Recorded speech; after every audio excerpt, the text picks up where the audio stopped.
going somewhere around 70 miles an hour when she hit me. I got a crazy, actually 2 stories for you. So make sure you stick around for both of them, because the second one, woo, okay. So the first one, I did something really stupid. And I'm kind of ashamed of it, but I share everything on here, so I figure I might as well share the good, the bad, the ugly, and even the stupid with you. So here we go. So I had a load I had to pick up in Kentucky at an airport just over the Ohio line. And I was following the GPS. The night before, I did go on Google Earth and look at everything. It all looked legit. So I knew the GPS was taking me the way Google Earth was showing that I should go. The only thing I didn't do that I normally do is normally I go down to Street View and follow the Street View directions from the exit to where I'm going. So I kind of know what it looks like, what signs are there, you know, if anything looks off. I didn't do it this time. It caught me in the butt, I'm just telling you. So I'm on my way there, and I'm going to the airport to deliver a load. And I go down the road, and in front of me I see a tunnel, and my GPS is telling me to turn left on something called Airport South Road. I'm like, oh, okay, so I turn left. As soon as I turn left and I get totally off the main road onto this road, at about 400, 500, 600 feet up the road, there's a sign that says airport traffic only. Now see, if I'd have done my Street View, I would have known this. And they didn't have a sign out by the road, which is absurd why they wouldn't. But there's a gate ahead of that, a few hundred yards. So I had no choice. Either I back out into traffic, which obviously is not a good option, or, you know, that's pretty much my only option. So I call airport security, because I'm actually on airport grounds at this point, and they come out, and I have to admit, these guys were really cool. But what they did was, rather than stop traffic in both directions so I could back out onto the main road and continue on my way, they said the road that you're on technically used to be used to get to your destination, but we closed it because it does cross the runways. So what we'll do is we're going to call into air traffic control, make sure no one's landing. If they're not, we'll open the gate and we'll lead you across the runways, and, you know, over to where you need to go. So they open the gate, and I'm following them across the runways, and I'm looking up, I'm like, is there going to be a plane coming down? You know, it was kind of one of the coolest things I've ever done. And then I'm driving around planes, like full-size Boeing 747, huge planes, driving around them and in between them that were parked, obviously. And finally I get to my building, and the guy's like, okay, you're good to go now. You have to go check into the guard up there because you came in the back way. So the guard has no idea you're here. I'm like, okay, thank you. And I checked in, and everything went fine after that. But it was really dumb, really stupid dumb. So my next story that happened to me isn't quite as entertaining. It's kind of scary, actually. I want to take just a second to thank everybody that has subscribed. 100,000 subscribers. Got my silver play button. Wow, it's such an amazing and humbling thing to have happen. I really do appreciate everybody that watches. If you haven't subscribed yet, go down and hit subscribe, ring the bell, hit the thumbs up. Also, if you haven't checked out my merch tent, I got some great merch down in the merch tent, all different kinds of Driving with John gear, some soaps, some candles from Living Soaps and Candles that I partnered up with. Awesome products. You should go check them out. And one last thing, if you're not a member yet, I would encourage you to go join. Because you join, it gives me the ability to make these videos. I don't get paid a lot for the videos that I do make, and I would like to upgrade into, I have a laptop and better editing and all of that kind of stuff, and I can only do that with you guys' help. So go become a member today. I have a 99-cent bracket, $1.99, and a $4.99. The $4.99, there's a little special perk on there for you, but you got to go read it to find out what it is. Here's a hint. Yeah, that's a little hint of what happened. So let me tell you the scenario. So I get done at a shipper, and I pull out onto, I want to say it was 33 or 35 West in Ohio. I think it was. Cutting across to go over to 77. I honestly don't remember the route number off the top of my head, but it was one of those two. I come up to a red light, and I stop. There's no one around. It's probably like, I don't know, 11 o'clock at night, somewhere around that range, 10:30. And There's no one around at all.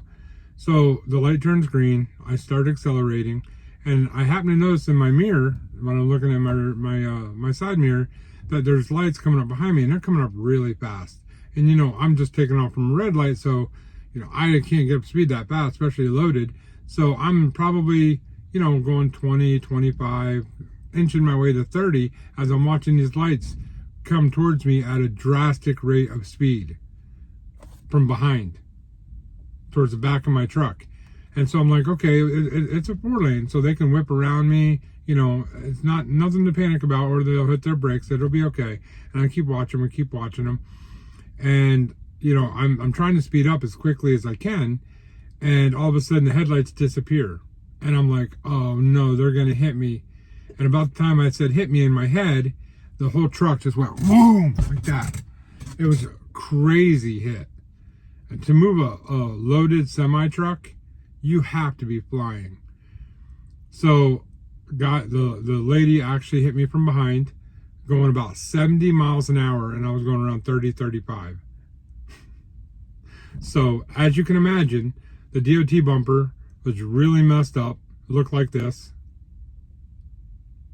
And yeah, so I pull over to the side of the road and I run back, 50, 60 feet or whatever it is back to where the lady was at. She hit me, and then after she hit the back end of the trailer, as you saw the damage, bent my DOT bumper, I'd say 12 inches in and 6 inches up, which is solid steel. So it's a major impact. I run back. She's down in a ditch like this. There's a fence line, and she's up against the fence line like this, and there's woods here. So I run down there. She's already out of her car, and she's laying on the ground looking under her car. And I'm like, ma'am, are you okay? And she says, I can't find my dog. And I'm like, your dog got out? How'd your dog get out? And she goes, well, I opened the door after the accident, and my dog got out. Her name's Reese's. She's a little terrier, and she showed me a picture.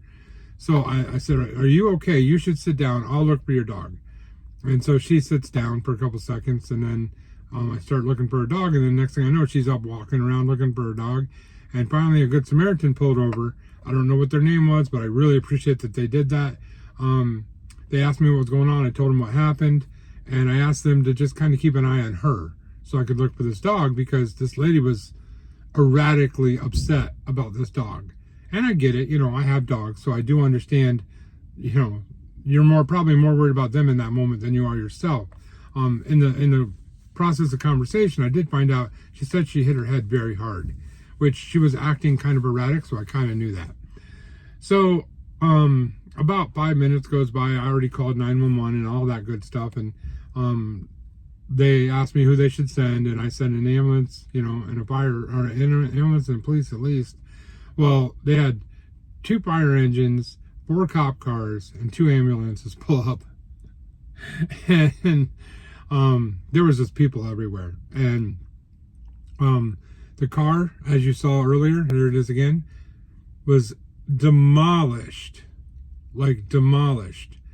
So as we're standing there, and the guys are checking out the car, make sure there's no one else around. They're checking her out, and she keeps screaming like this mortal scream about her dog. Like, I want my dog. Where's my dog?